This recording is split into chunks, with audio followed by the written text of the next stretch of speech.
I want to talk about a piece of writing advice that is probably one of the most misunderstood.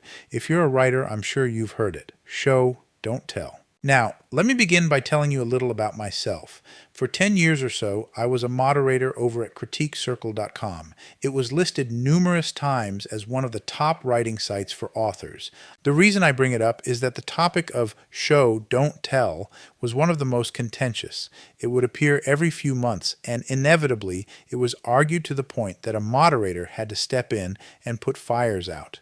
And the reason is that a lot of people didn't understand what it meant. And to be fair, it is poorly phrased. I'll talk more about that in a bit. Here's what surprised me, and still does. A lot of new authors hate the advice. That's because they're being too literal. They think it only applies to visual media, and in fact, I've heard it argued that it didn't exist before movies. This isn't true, and while it was popularized by Anton Chekhov, the playwright, the concept of showing, not telling, can be found in storytellers dating back to Euripides. The technique is found in Beowulf, in the Epic of Gilgamesh, in the poetry of Dante's Divine Comedy, in the Iliad and the Odyssey. So what is meant by show, don't tell? Well, first it has nothing to do with images, photos, drawing, or film, and everything to do with imagination. For writers who understand, and I don't mean that condescendingly, the phrase show, don't tell encapsulates the process of engaging the reader's imagination so that they feel and hear, see and taste, and experience the sensations and emotions the characters experience. I like to say good storytelling is the act of helping people remember things they never experienced. Show, don't tell is shorthand for the techniques used to evoke images and sensations and emotions by engaging the reader's imagination as fully as possible. It's enlisting the reader's mind to tell the story. The thing that prompted me to create this video was a comment by a user who said, you might have a scene where a lawyer discovered an exculpatory email, but you wouldn't want to show them digging through thousands of emails because it would be boring. I disagree. This is an opportunity to show the character of, well, the character. When I read this, I immediately wrote a scene of an intrepid lawyer sorting through thousands of emails. Now I could write, James stayed up all night to find the one email that would exonerate his client, but that's telling. Instead, using imagery, metaphor, simile, and other techniques, I can write about James struggling to stay awake, searching for that vital piece of evidence.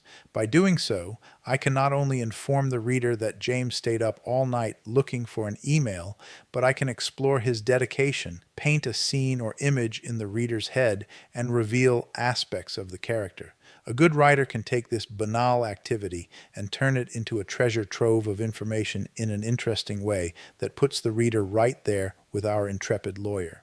Here is what I wrote. James sat alone in the dark. The only light in the room came from the glow of his laptop screen, which sleep-weary eyes blurred into inscrutability. He'd lost count of the emails he'd pored over, scrutinizing them with the minutest attention to detail, and still nothing.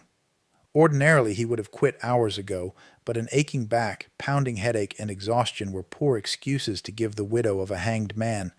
His eyes drooped a moment, just a moment, and with a sudden start, he jerked awake and looked at the time.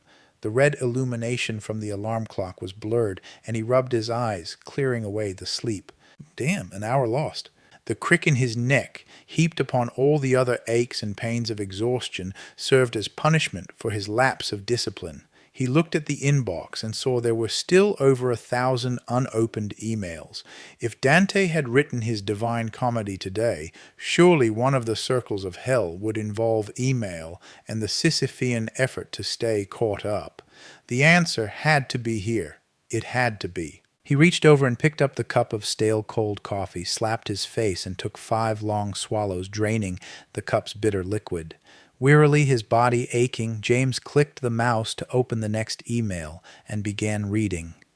God willing, this would be the one that found the crucial piece of evidence, the one that would bring salvation to a condemned man, a mere 9 hours from death. So, right away, you can see the difference between telling the reader that the lawyer stayed up all night to find an email, or you can show them his focus, his dedication, his weariness, so that when the condemned man is exonerated, it feels more rewarding because we know what the lawyer went through to free him. This is putting the reader in the story. It's calling memories of late nights, of stale, cold coffee, and trying to focus on a computer screen with sleep-blurred eyes. Telling is giving the reader a fact they need to know. Showing is about evoking an experience in the reader that makes them feel or see or remember something while giving the facts they need to know. Okay, guys, that's what I wanted to talk about today. And it's a pretty quick video, but it is a real contentious topic that I found, that show versus tell is something that's not well understood by a lot of newer authors who think that it's literally just telling. And in truth, telling is what we do. Everything we do is with words on a page. So it is all telling. But how we do it will determine whether the reader imagines scenes and remembers odors or smells or has an emotional response to the writing. So I hope that this was useful for you and you found that the information that was given, or the example that I gave, helps you understand a little bit more about show versus tell. One is giving facts. The other is giving facts in such a way that the reader experiences emotions or thoughts or feelings or memories. They have a kind of a visceral, imaginative experience in context with what you're saying or the fact that you're sharing. Helps you build character, helps you create a more immersive storytelling experience for the reader, and it actually makes it more entertaining. There is a place for telling things. You want to give facts every now and then that just move information quickly off the page and into the reader's mind to set up something that's going to happen. But for really important scenes, really important moments in the story where you want to flesh your character out or help build your character as an actual person in the reader's mind, you want to show by using that emotive language that I discussed. So if you do that, you're going to find that your story is going to be more engaging, it's going to be better received, and it's going to help your reader connect more strongly with your characters. That's all I have for you today, guys. I really appreciate your time, and don't forget to click below and hit like and subscribe, and hit the reminder bell for notifications for when the next video drops. If you have any questions or any suggestions, leave them in the comments below, and as always, I appreciate the time, and write every day, guys, even if it's just a word. It gets you into the habit. Take it easy.